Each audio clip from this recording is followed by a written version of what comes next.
Oke. Live. Oke, sudah. Oke gitu ya teman-teman yang ada di live chat. Selamat bergabung kembali. Saya live-kan dulu juga Julfikar Official. Lanjut Mbak Yosel. Oke. Sudah ya? Mulai ya? Ya, selamat malam. Oke.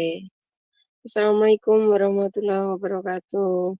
Semoga semua teman-teman netizen atau semua yang ada di sini selalu dalam keadaan sehat dalam lindungan Allah Subhanahu wa taala ya. Dan untuk Bang Rudi dan keluarga juga begitu juga ya. Semoga dalam keadaan sehat walafiat selalu dalam lindungan Allah Subhanahu wa taala ya. Oke. Oke, bertemu lagi nih sama Bang Rudi Yohanes, sang debater kawakan yang sudah tidak langsing lagi namanya ya. Tidak langsing. Tidak asing lagi ya Bang Rudi ya, luar biasa. Ya. You have the famous name loh Bang Rudi. Kenapa? Bang Rudi ini punya nama, sudah punya nama di ranah perdebatan. Di dunia persilatan. Haruslah, harus. Oke. Bang Rudi, mau tanya nih.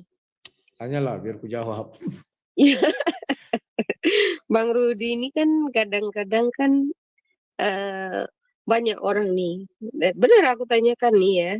Bang Rudi ini dikenal banyak orang, tetapi banyak juga yang berseberangan dengan keyakinan Bang Rudi ini yang memerangi juga. Kadang-kadang sesama dinem pun ataupun berbeda dinem, tetapi sesama Nasrani itu bisa berbeda. Apa sih yang membuat bisa bertentangan begitu Bang Rudi? Ya, kan judulnya kan sang debater. Apapun harus didebatkan, mau seiman, mau tidak seiman, berdebat terus. Jadi cocok ya, cocok. Nubuatannya aja itu. Oh, cocok dengan nama ya, debater ya. Ya, sang debater. Jadi semua diperdebatkan, enggak masalah sih. Iya. Tapi kalau semua diperdebatkan gitu, kalau sesama ini Nasrani ya, kayak contoh tuh Bang Rudi sama apa tuh Bang Luga gitu kan kayak perang apa gitu, tapi saling menjatuhkan. Itu kan biasa kan disebut sebagai ajaran kasih itu ya. Itu apakah bisa dinamakan dengan ajaran kasih kalau seperti itu, Bang? Ya, bisa dong. Kasih itu juga ada ketegasannya. Dalam ajaran kasih kan ada ketegasan ya. Jadi tidak boleh kita ibaratnya ya kalau berbeda pandangan itu biasa kayak Petrus dengan si Barnabas, Paulus dengan Barnabas dengan Petrus, mereka beda pandangan, tidak masalah itu. Dan beda pandangan itu ya melahirkan pemikiran-pemikiran baru, ide-ide baru. Oke. Tetapi kalau memang Petrus itu kan memang adanya setelah berapa puluh tahun baru setelah Yesus wafat kan baru ada tuh Petrus. Tetapi terkadang itu bisa dituliskan di situ Petrus menulis di Petrus di gini gitu. Itu yang salah tuh siapa Bang? Salah tidak itu kira-kira Bang? Wah enggak salah dong karena Petrus itu ada zamannya Yesus. Mungkin Paulus yang dirimu maksud enggak? Gitu. Paulus itu. Paulus, oke. Jadi kalau datang setelahnya tapi menulis itu gimana kok bisa itu Bang? Berarti kan misalkan menulis di ayat Alkitab tuh, tetapi pada dasarnya mereka datang tuh setelah wafatnya Yesus. Itu gimana itu Bang? Ya makanya kita lihat tulisan-tulisan Paulus, dia tidak ada lagi bercerita tentang Yesus waktu kecil. Ya, jadi dia hanya bercerita tentang ketika dia menyaksikan Yesus, ya kan dia juga mengejar-ngejar Yesus dan murid-muridnya. Dia hidupkan pada zaman itu. Jadi yang dia ceritakan ya semenjak dia melihat itu mulai dari apa ya penangkapan, penyaliban, kematian dan sebagainya macamnya. Tapi ketika dia dilahirkan di kandang domba ini segala macam nggak ada lagi ditulis Paulus karena memang Paulus tidak hadir di situ ya. Oke. Tetapi di situ ada banyak sekali kontradiksi yang memang dari pemahaman-pemahaman tuh berbeda ya. Ada yang berpemahaman bahwa setiap orang itu kan orang Kristen tuh percaya bahwa penebusan dosa tuh ada.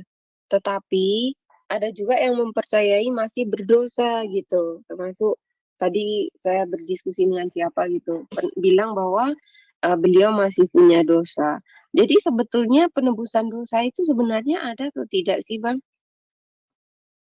Ya, kalau dibilang kontradiksi, ya kitab suci itu memang kontradiksi.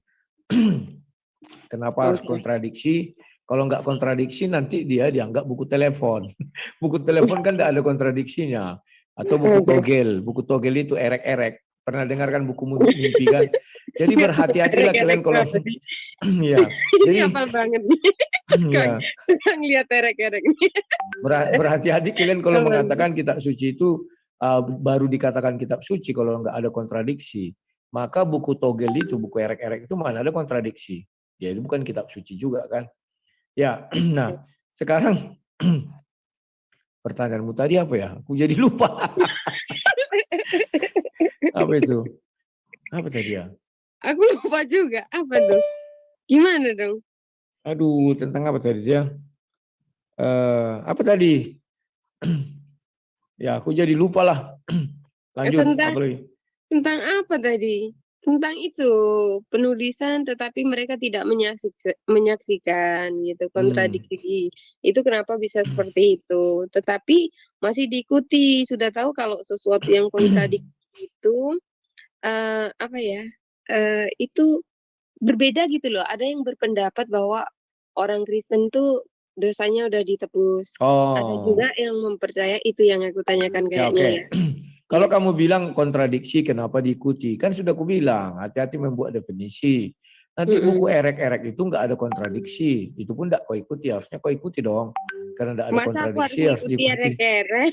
Ya kan definisi dirimu bilang nggak ada Bang kontradiksi. Rudi. Yang ada kontradiksi nggak usah diikuti kan gitu. Nah, sekarang mengenai penebusan Gimana? dosa. Mm-mm. Kalau orang Kristen sebenarnya konsep penebusan dosa sudah paham dia. Karena berdosa, maka ada penebusan dosa. Justru kalau kau bilang tidak berdosa, ya apa yang mau ditebus? Jadi makanya urutannya berdosa dulu, baru ditebus. Jangan Oke. kau bilang, ya jangan kau bilang nggak berdosa karena sudah ditebus maka tak berdosa. Terbalik. Karena ada Oke. dosa maka ditebus. Jangan ditebus Oke. dulu baru tak berdosa. Nggak ada itu urutannya. Oh, berarti sudah berdosa dulu, terus Baru ditebus. ditebus. Ya, Oke. jangan dibalik ya. Ditebus dulu baru tak ada dosanya. Ya kalau nggak ada Oke. dosa apa yang mau ditebus? Silakan. Oke. Jadi, Abang gini, Bang. Abang ini merasa punya dosa tidak? Oh punya dong, punya. Oh, berarti Buktinya, oke, keren betul. apa lagi nih? Nyamuk atau ya terus. Nanti gara-gara nyamuk lupa pertanyaan lagi, Abang. Iya datang dia. Terus silakan. Oke. Jadi kan kalau Abang merasa punya dosa berarti Abang tidak mengingkari satu ayat yaitu Yohanes 1 Yohanes 1 ayat 8 Ya. itu tidak Abang ingkari memang kadang ada yang tidak mereka merasa bahwa dosanya sudah ditebus jadi tidak punya dosa itu. Kadang repotnya di situ, Bang. Itu salah pengertian, salah apa persepsi atau gimana. Ini ada Bang Vivo ini jelas beda nih sama Bang Rudi. Jadi kalau siapapun yang mengaku tidak punya dosa berarti mengingkari 1 Yohanes 1 ayat 8 itu artinya ya. Iya. Jadi jadi Manusia memang yang tidak berdosa, sebentar. Manusia yang tidak berdosa ada. Cuma 2 orang. Manusia ya yang 100% manusia. Namanya Henok dan Elia. Makanya Henok dan Elia dosanya tidak ditebus karena dia tidak punya dosa.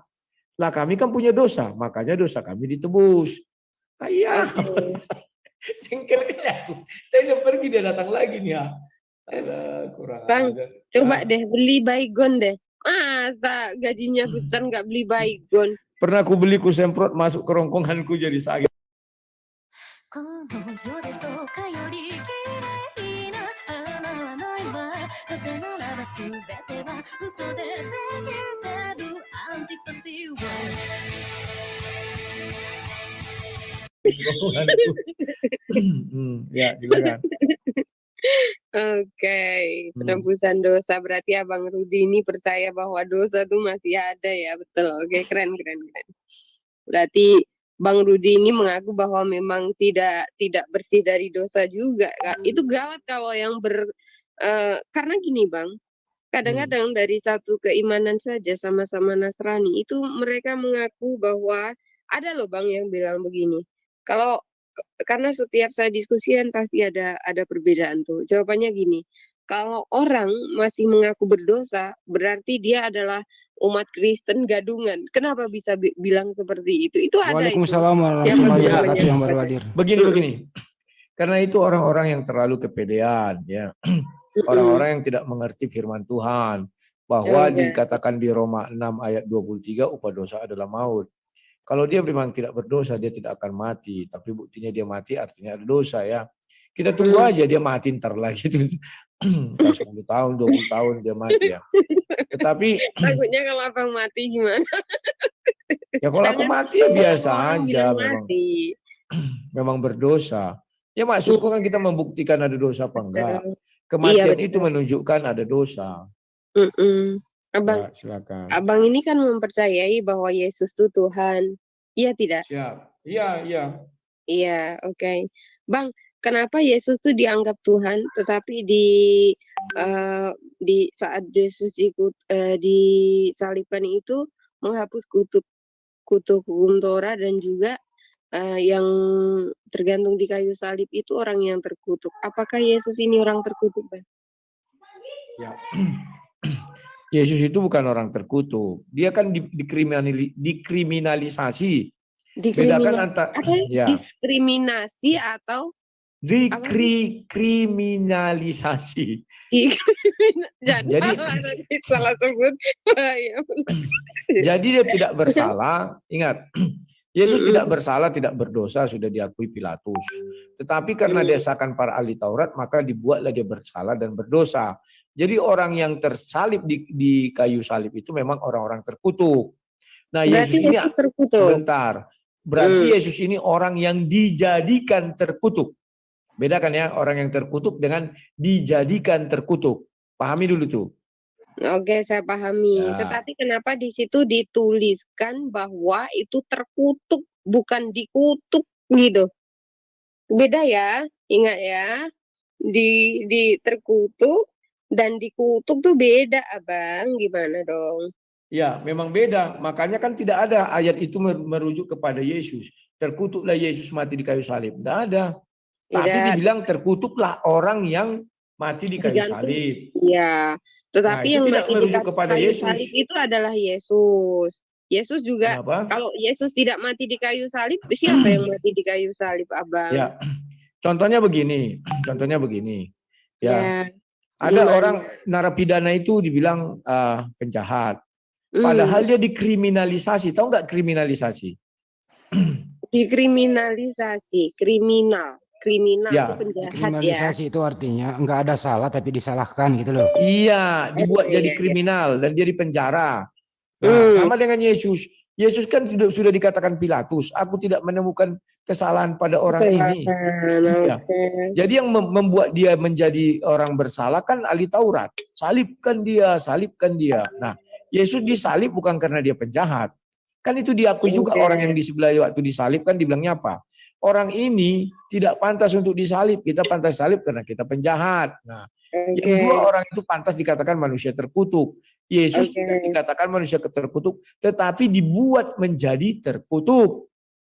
Yang membuat dia menjadi terkutuk dan ditulis bahwa terkutuklah orang yang ada di kayu salib itu siapa?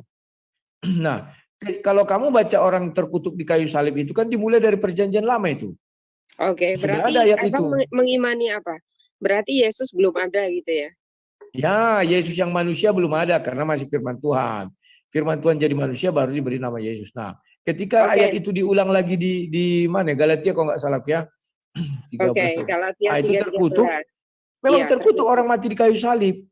Kenapa terkutuk? Karena Yesus yang mati di kayu salib terkutuk tidak? Kebiasaanmu, tunggu dulu. Boleh berapi-api tapi tunggu dulu. Oke. Jadi ini Lanjut. sebentar, ini disaksikan oleh ribuan orang di muka bumi ini. Kalau Hmm. bisa, tolong kamu pahami apa itu artinya kriminalisasi. Kalau Iya. kamu tidak paham, saya jelas-jelaskan nanti kita diketahui orang dunia. Lanjut, silakan. silakan.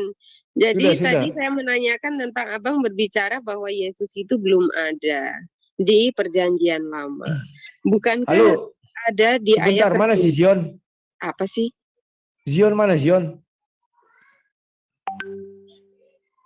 Halo Zion. Sudah belum? Sebentar. Ini aku mau live yang di apa itu yang tadi itu apa namanya itu ya. Sebentar ya. Yang tidak ada apanya ini nama-nama ini. Islam cerdas ini siapa tadi namanya? Halo Zion. Oh si Zion ini lari-lari tinggal. Oke lanjut. Oke, jadi Abang tadi berbicara bahwa Perjanjian Lama itu belum ada, Yesus belum ada, ya Bang kan? Rudi masuk di Sulfikar Official.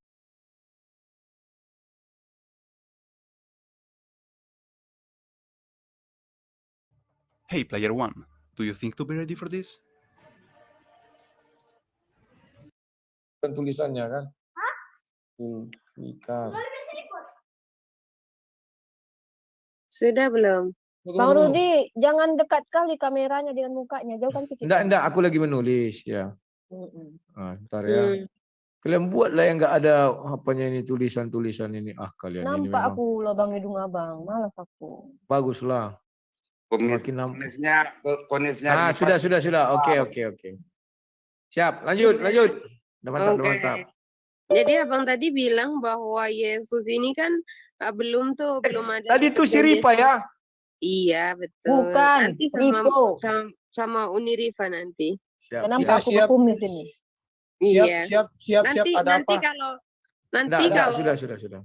Nanti kalau Dinda berkumis. Dinda Ripo. Iya, jangan Oke. panggil Ripa, panggil aku Ripo, Kumis. paman. Kumis Oke. naga. Iya. Abang Rudi, Hmm. Abang Rudi nanti kalau sudah sama Uni Rifa tidak bisa cengengesan lagi sama aku ya. Nanti yang berhadapan Uni Rifa nanti nggak bisa cengengesan kayak sama aku ya, ingat ya. Jadi gini Bang, Takut aku sama wajah si Ripa ini. kenapa Ganteng gitu? aku kan, kayak gitulah. Ganteng kayak gini pun takut dibilang. Kayak apa Ganteng itu aku. yang tukang apa masak apa itu? Tukang masak kambing itu. Ya, silakan lanjut. Bang Oke, Ripo, lanjut ya. sebentar. Bang Ripo, kumisnya Ya, ditebalin dulu Bang Ripo. ganti yang lain ya. Lanjut. Aku kayak gini biar ada suasana gimana Oke. gitu. Gentleman nanti dengan Bang Rudi. Biar dia enggak merasa melawan perempuan gitu. Jadi aku pakailah kumis. Oke, Siap, gini siap, Bang Rudi ya. Tadi Abang bilang bahwa Yesus ini belum ada. Jadi di Perjanjian Lama itu dipakai atau tidak? Dipakai. Oke, kalau dipakai Ingat berarti ya. kalau orang iya. Sebentar. Ingat yang belum ada Yesusnya. Yesus itu adalah firman yang jadi daging. Daging itu belum ada. Tapi firman ada. Firman silakan. ada. Adanya di situ tertulis semua di PB ya, PL ya. PBPL ya. Oke, jadi baru PB itu menggenapi. Karena kalau Abang tidak menggunakan di PL itu tadi itu kesalahan besar, jawaban yang sangat besar salahnya ya. Karena memang tadi saya mendengar bahwa PL itu ada diskusi yang memang tidak dipakai karena memang di Perjanjian Baru juga ada bahwa Yesus ini dituliskan bahwa Yesus ini ada sebelum Abraham ada. Jadi di situ tertulis jelas seperti itu. Tetapi ketika Abang kematian Yesus ini biasa disebut sebagai dogma bahwa penebusan dosa untuk umatnya, menebus darah Yesus ini menebus dosa-dosa orang umat-umatnya yang pengikutnya itu kira-kira salah atau tidak, Bang? Itu banyak kontradiksi di dalam ayat penebusan dosa itu, Bang. Oh, kalau Yesus mati bukan hanya untuk umat manusia yang umat Kristen aja, untuk seluruh umat manusia dong. Karena kan dibilangnya darahku tercurah untuk bagi banyak orang, ya. Bukan hanya untuk orang Kristen, untuk orang Muslim juga tercurah darah Yesus. Kalau darah Yesus tidak tercurah, sudah pasti kalian ini sudah, ya boleh dikatakan Ya, seperti zaman perjanjian lama, sudah pasti kalian dimusnahkan. Itu aja intinya. Hmm. Tapi karena darah itu sudah tercurah, pengampunan bagi banyak orang. Sehingga orang yang berdosa tidak langsung harus mati. Kalau zaman dulu kan contoh, seorang misalnya penzina, itu kan harus dilempari batu sampai mati. Kalau diterapkan itu di seluruh dunia, waduh, nggak ngerti lagi aku. Orang pembunuh dipenggal kepalanya misalnya, diterapkan itu di seluruh dunia. Buktinya dunia mulai menolak, ya kan? Jadi itulah hukum-hukum yang dibawa Yesus itu, bahwa orang yang berbuat dosa paling tinggi sekalipun masih punya kesempatan untuk bertobat. Nah, itulah yang dibawa Yesus. Oke. Bukankah setiap orang itu harus mempertanggungjawabkan semua kesalahan-kesalahannya? Mereka harus mempertanggungjawabkan sendiri di hari penghakiman nanti. Berarti kan yang dinyatakan oleh penebusan darah Yesus yang penebus dosa ini kan tidak terpakai, Bang. Ya, orang memang mempertanggungjawabkan dosanya masing-masing nanti di hadapan tahta Tuhan, ya. Nah, Iya. dari antara orang-orang yang berdosa ini, artinya dia sudah berdosa. Mau dosanya 1, mau dosanya 1000, penting dia sudah berdosa. Di dalam sorga dosa tidak bisa setitik pun. Ya, Adam itu dosanya nggak banyak, hanya memakan buah. 1 titik lah kita bilang dosanya. Diusir, nggak boleh dia tinggal di tempat yang tidak boleh ada dosa. Ya. Nah, dengan apa manusia mau ke sorga? Kita bilanglah tobatnya diterima atau dia bertobat diampuni. Buktinya Adam tobatnya diterima malah diusir dari sorga, ya kan? Jadi maksudnya apa? Dengan apa kita ke sorga? Nggak ada cara ke sorga, cara lain nggak ada ke sorga. Hanya dengan penebusan lah makanya orang bisa ke sorga. Nah, ya paham ya? Tetapi bagaimana cara kalau Abang bilang tentang adanya penebusan ini dengan darah Yesus. Yesus ini adalah yang dituhankan oleh Bang Rudi. Yang notabene Yesus ini adalah Sang Maha. Sang Maha berarti sangat tidak etis sekali apabila Tuhannya ini menebus dosanya jemaatnya. Ini wajar nggak kira-kira? Ya wajar lah. Lantas siapa yang mau nebus Gimana? dosa kita? Abang? Apakah iblis? Apakah Nabi? Tidak Nabi mungkin, karena yang bisa menebus dosa kita itu adalah kita sendiri. Kenapa? Oh enggak. Salah dong. Ketika kita Abang tidak bisa menebus dosa. Kita tidak tahu, Bang. Kita berbuat baik atau berbuat salah, setiap orang akan dihakimi di hari penghakiman nanti. Abang juga tahulah di Wahyu 20 ayat 12 tuh. Jadi gini, itu Abang akan semua orang itu Sebentar akan dulu. Kalau semua orang bisa menebus dosanya, Nabi nggak perlu lagi. Untuk apa Nabi? Untuk apa Tuhan? Abang, kalau setiap orang, saya bilang ya, Bang, kalau kita bukan tentang kebiasaan jelekmu begitu. Iya, aku belum selesai, Bang, sudah tadi kan sudah. Belum. Ya udahlah, panjangkanlah. Jadi jangan. Gini, karena kan Abang bilang tuh tadi tuh tentang penebusan dosa orang ini. Kalau orang mendapatkan penghakiman, tentunya setiap orang itu tidak ada yang menebus. Karena apalagi yang dinobatkan sebagai Tuhan. Tetapi Tuhan ini, kalau Abang bilang bahwa Yesus ini Tuhan, kalau Yesus disalibkan itu, saya juga bingung. Siapa yang mencabut nyawanya? Apakah Tuhan mencabut nyawanya sendiri? Itu sangat tidak etis sekali ya, Bang. Silahkan. Ya. Saya jelaskan sekali lagi. Manusia tidak bisa menebus dosanya sendiri. Itu adalah satu kekeliruan. Manusia hanya bisa bertobat. Setelah dia bertobat, Tuhanlah yang menentukan ya pertobatannya ini diterima atau tidak. Begitu tobatnya diterima, ketika tobat diterima artinya dia pernah berdosa. Setiap orang yang bertobat artinya dia pernah berdosa. Orang yang tidak pernah bertobat artinya tidak pernah buat dosa. Ketika kau berbuat dosa, artinya dosamu ada setitik apapun. Di dalam sorga dosa itu tidak boleh ada. Maka dia harus disucikanlah dari dalam diri kita ini dosa. Dengan apa penyuciannya? Ingat, tobatmu diterima, dosamu masih lengket. Masih ada dalam daging kita ini. Maka dalam ajaran kami, hanya Tuhan yang bisa mengampuni manusia ini. Hanya Tuhan yang bisa membersihkan seluruh dosa manusia. Lantas dengan apa? Kalau di zaman perjanjian lama orang mempersembahkan namanya hewan-hewan, ya kan? Dipersembahkan darahnya, itulah penebusan dosanya. Nah, setelah itu, makanya kalau kalian sebentar lagi kurban, saya nggak tahu apa gunanya kurban. Kalau dulu untuk penebusan dosa ya. Setelah itu apa tiap tahun dia menyembah memperbuat itu ya. Setelah Ibrani 10 mengatakan tidak lagi dilakukan itu karena Yesus itu satu untuk selamanya ya. Maka di sebentar ya aku lupa ya. Saya 43 ayat 11 dikatakan akulah Tuhan, tidak ada juru selamat selain aku. Jadi hanya Tuhan yang bisa menyelamatkan manusia. Manusia tidak bisa menyelamatkan manusia karena dia berdosa juga. Dia mati dalam ajaran kami, artinya ada dosa. Tidak mungkin seorang pendosa menyelamatkan sesama pendosa. Enggak ada itu. Bahkan manusia suci pun, Alkitab itu lengkapnya. Henok dan Elia itu kan manusia suci. Dia pun tidak bisa menyelamatkan orang. Dia hanya bisa membawa dirinya sendiri ke sorga. Kalau umat Kristen mengimani bahwa Adam ini punya dosa waris, abang tadi bilang siapa? Henok dan Elia kan?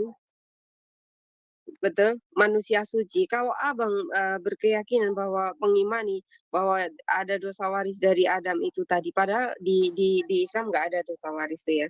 Tetapi kalau di Kristen tuh ada yang namanya dosa waris ya. Itu berarti kalau masih ada yang tersisa 2 tidak berdosa, yang sedangkan kita semua ini adalah anak cucu Adam, bang. Itu gimana? Oke. Kalau kamu bilang di Islam tidak ada dosa waris, makanya kamu nanti belajar banyak-banyak ya.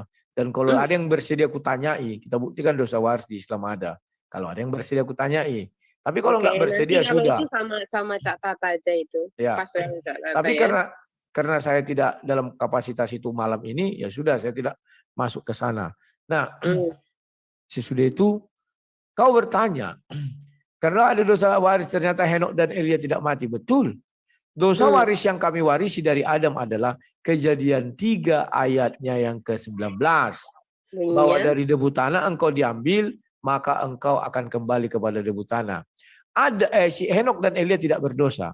Maka Tuhan tidak mengizinkan Henok dan Elia hidup di bumi. Dia langsung diangkat ke surga. Apabila Henok dan Elia di bumi, maka dia harus menjalani yang namanya daging ini dari debu tanah diambil kembali menjadi debu tanah. Itulah sebabnya seluruh manusia mati kecuali Henok dan Elia. Silakan. Bagaimana abang bisa tahu bahwa Henok dan Elia itu tidak mati? Ya. Alkitab menjelaskan Henok itu diangkat kepada Bapa, artinya nggak mati. Kalau udah di tangan diangkat kepada Bapa mana mati. Kalau Elia ada kan jelas itu bahwa datang kereta bentuknya api, dia diangkat ke sorga. Oke. Jadi kalau gini bang, abang bilang kalau Henok dan Elia itu tidak bersalah, tidak punya dosa, bagaimana dengan Yesus yang dianggap Tuhan, yang 100% manusia loh ya, yang hidup di bumi itu gimana bang? Silahkan dijelaskan. Oke, untuk mengenai Yesus jangan dipotong dulu. Ya. Yesus sudah mengatakan bahwa dijelaskan di Yohanes 10 ayat 17 dan 18. Aku memberikan nyawaku untuk menerimanya kembali. Tidak seorang pun mengambilnya daripadaku. Paham ya? Tidak seorang pun mengambilnya daripadaku. Nah, kemudian Yesus mengatakan lagi bahwa nanti dia seperti Yunus di dalam perut ikan. Itulah hebatnya Bible. Ketika Yesus disalib, dia menyerahkan nyawanya. Dituliskan itu menyerahkan nyawanya. Udah, setelah itu dia menyerahkan nyawanya. Udah. Kemudian dia dikubur. Ketika kuburan itu pun dijelaskan tidak seperti kuburan kita yang sekarang di bawah tanah gini. Tetapi ada sebuah ruang dikasih batu dan di dalam ruang itulah dia. Sehingga ada 2 ruang, ruang dalam batu dan ruang luar batu. Yesus disalib menyerahkan nyawa, disaksikan banyak orang. Diturunkan. Maka orang di luar kubur mengatakan Yesus mati. Dan dia dikuburkan. Memang dilihat semua manusia, Yesus dikuburkan. Sudah. Tetapi di dalam perut bumi itu, Yesus mengatakan dia seperti Yunus. Ya, bagaimana Yunus? Begitu ditelan ikan, Yunus tidak mati, malah di dalam perut ikan berdoa. Demikian juga Yesus. Kan dia bilang, ya aku menyerahkan nyawa. Oke, di kayu salib diserahkan nyawanya. Ketika dikubur, diambilnya kembali nyawanya. Siapa yang bisa melarang? Orang suka-suka Yesus. Paham ya? Oke. Silakan. Oke. Tadi abang bilang bahwa Yesus menyerahkan nyawanya. Dan saya bertanya, menyerahkan kepada siapa dan siapa yang mencabut nyawanya. Siap. Gitu Aku loh. jawab. Iya. Yesus sudah mengatakan di Yohanes 10 ayat 18, tidak seorang pun mengambilnya daripadaku. Pahami dulu. Tidak seorang pun. Berapa? Kenapa? Yohanes berapa? 10:18. Tidak Silakan. seorang pun mengambilnya daripadaku. Oke, berarti nyawa Yesus diserahkan kepada siapa-siapa. Nyawa Yesus masih di dalam dirinya. Nah, kalau kemudian Rasul Paulus mengatakan dia dihidupkan Bapa di sorga, itu wajar. Karena Rasul Paulus dan kita semua manusia adalah orang-orang di luar kubur. Di dalam kubur kan tidak ada yang tahu, hanya Yesus. Maka Yesus memberi clue-cluenya. Rifa, kau kuliah juga kayak apa? Aku juga tahu ya. Oke. Dia pakai kacamata hitam atau pakai apa itu? Udah kayak kuliah kayak Jin dan Jun, tuyul-tuyul itu.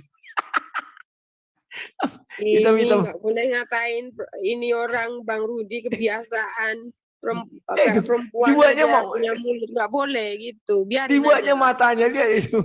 Apa itu? Lanjut. Lanjut. Oke. Sebentar ya Unirifa, sebentar aja nanti Unirifa bentar lagi ya. Ya lanjut.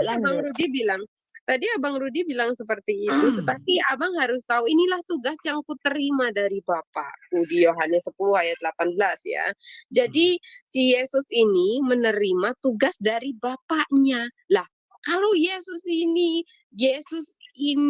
if like the big boss, kenapa masih harus menerima tugas? Apakah sang penerima tugas ini sama sang pemberi tugas itu sama? That Ya. is problem. Oke, sekarang aku mau tahu dulu kriteria Tuhan menurutmu bagaimana sih? Biar jelas dulu. Coba sebutkan apa-apa aja kriteria Tuhan yang kau sembah menurutmu. Kriteria Tuhan yang saya sembah, nanti saya tidak berani menjelaskan. Mungkin Unirifa menjelaskan, silahkan. Karena saya tidak mau salah di sini. Karena ibaratnya kalau saya salah semua nanti ikut salah pula. Saya belum paham juga. Silahkan Unirifa. Luar biasa. Kalau sama saya buka dulu ininya, judulnya kriteria Tuhan gitu. Biar saya ikut Iya. live kan juga ini bersama Wawa kita ini. Wawa Labu. Oke, Iya, ini sudah selesai biar kita ganti lagi judul kriteria Tuhan. Bang Oke. Rudi sang debitur melawan. Rip. Silahkan. Halo Oke. Rip, kita buat judul baru kriteria Tuhan. Ya, bentar aku naik dulu pakai apa biar aku bisa ngomong pakai handphone. Ini nggak dengar suaraku. Bentar ya. Ya, kriteria Ya, sambil Tuhan. nunggu Unirifa, Mbak Josel kelarin dulu. Bentar lagi kok. Kelarin dulu Ya, Mbak Josel. silakan. Gitu. Tadi kalau Apa yang yang- kriteria Tuhan biar dijawab lah. Nanti kalau Bang Rudi itu kriteria Tuhan menurut Bang Rudi itu seperti apa? Karena pemberi yang diutus sama yang mengutus saja Bang Rudi belum bisa membedakan. Kenapa suaranya kok hilang? Enggak hilang, mana ada hilang? Hilang pada terakhir tadi. Gimana sih? Tadi Enggak bilangnya hilang. pemberi apa langsung hilang dia. Coba ulang. Pemberi apa sih? Kan hilang. Pemberi, masa sih sang pemberi tugas dan yang bertugas itu bisa sama itu logikanya tuh di mana Abang? Yang sedangkan Makanya di situ kan aku udah di bilang. 10 Yohanes 10 ayat 18 itu menurut itu adalah ditugaskan oleh Bapak ya. Terus Bapaknya ini siapa? Yesusnya ini siapa? Kan aku bilang sama kau. Iya. Harus kau ketahui dulu Tuhan yang kau sembah itu kriterianya apa. Setelah Nanti itu baru dijawab aku sama bisa Unirifa, kan menjelaskan. udah bilang. Ya, Bang Rudi berarti jelasin dulu yang itu. berarti gitu. aku belum bisa menjelaskan kepada dirimu. Karena Oke, kau belum nanti nggak tahu dijelaskan Tuhan ke yang kau Unirifa sembah itu deh bagaimana. kalau begitu, oke. Karena memang kalau aku sampai salah menjelaskan ini, nanti bisa fatal, Abang. Jadi saya tidak mau menjelaskan Kenapa fatal? sesuatu. Kau kan Karena baru begini, belajar. perlu belajar, Kenapa tetapi fatal? saya tidak boleh salah dalam Kalau kami di Kristen orang salah-salah menjelaskan nggak fatal tuh, nggak ada di tapi maki-maki tidak dia. bagi saya, Bang. Tapi tidak Oh. bagi saya. Karena Ya nanti sudah. ketika ini saya belum ini ya, belum mampu Ya. kerana itu. Jadi oke, silakan Unirifa. Karena juga beliau tidak menjawab kalau Ya ini. Oke, silahkan. Halo Uni Rifa, kita buat judul baru dulu. Gimana? Lanjutlah, Dinda Ripa. Mana Ripanya? Baik, ke mute itu, nggak keluar suaranya Uni.